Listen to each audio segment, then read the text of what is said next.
conservative elements in Germany used their power, money, and influence to support political parties and newspapers that sought to bring down the Republic. So the new Republic never really had across-the-board support to deal with the post-war problems, like unemployment, a wounded national pride, a reduced army, the threat of communism, as well as secession or civil war. They were never allowed to be a stable government, despite moments of handling Germany's problems effectively. The aging General Paul von Hindenburg, a hero of World War I, was made president of Germany, and numerous elections were held under him, trying to find a chancellor and a republican government to solve the problems without restoring the monarchy or allowing a military dictatorship. Although his mental ability was deteriorating at the time he was needed most, with the Nazi Party on the edge of control, he was respected until his death, and a majority of the country was behind his efforts to find men with solutions. His biggest task was to hold elections and see which party could win the most seats in the Reichstag, and therefore create a cabinet to run the government. Between 1925 and 1931, Germany and the rest of the world enjoyed prosperous economies. American loans to Germany allowed it to thrive and sell its finished products and to buy much-needed food. America's policy was based on the idea that, since Germany was the largest European nation, if their economy could be made strong, Europe in general would enjoy financial prosperity. As can be imagined, this was a dark time for Hitler and the Nazis. His message of hate and blame took a back seat to the citizens happy to have a job. Although fearful of being deported back to his homeland of Austria and not allowed to speak in public for 2 years when he was released from prison after the failed Beer-Hall Putsch, Hitler spent his time using his other talents. He finished his book, and he reorganized the Nazi Party to put as much power in his hands as possible.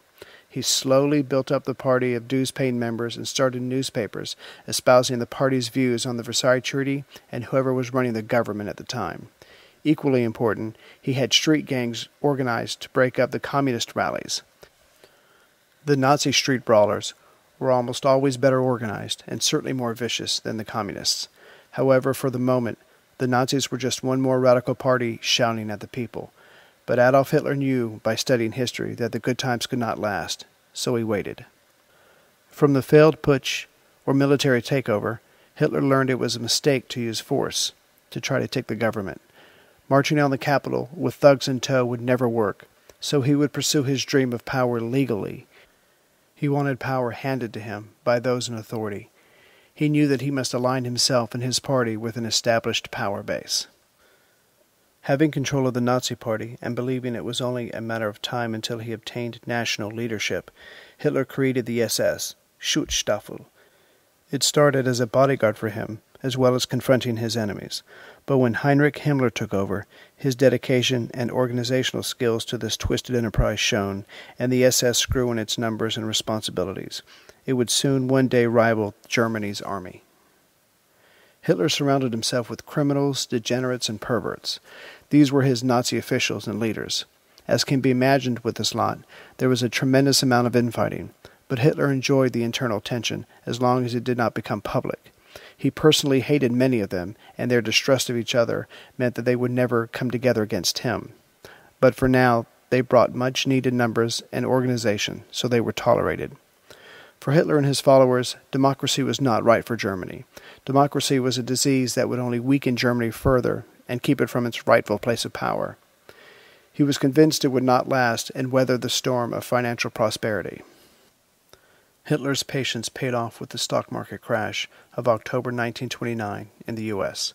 The American loans that fueled German prosperity were gone. Germany could no longer afford to make payments on its loans that had brought materials and food for the 80 million Germans.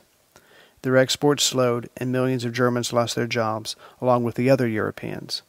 There was misery and fear throughout Germany again. The people were uncertain about their future. Hitler's time had come. Next time, we'll cover the rise of the Nazi Party, looking to take advantage of the financial downturn. Hitler's success was not guaranteed by any means, but his brilliance, cunning, and nerves of steel would allow him to ride the wave of despair closer to his goal of power and his first real chance to save his beloved adopted country from those who would keep it from its destiny. Thank you for listening. Dedication. I would like to thank my wife Heather for all her hard work to make this podcast possible.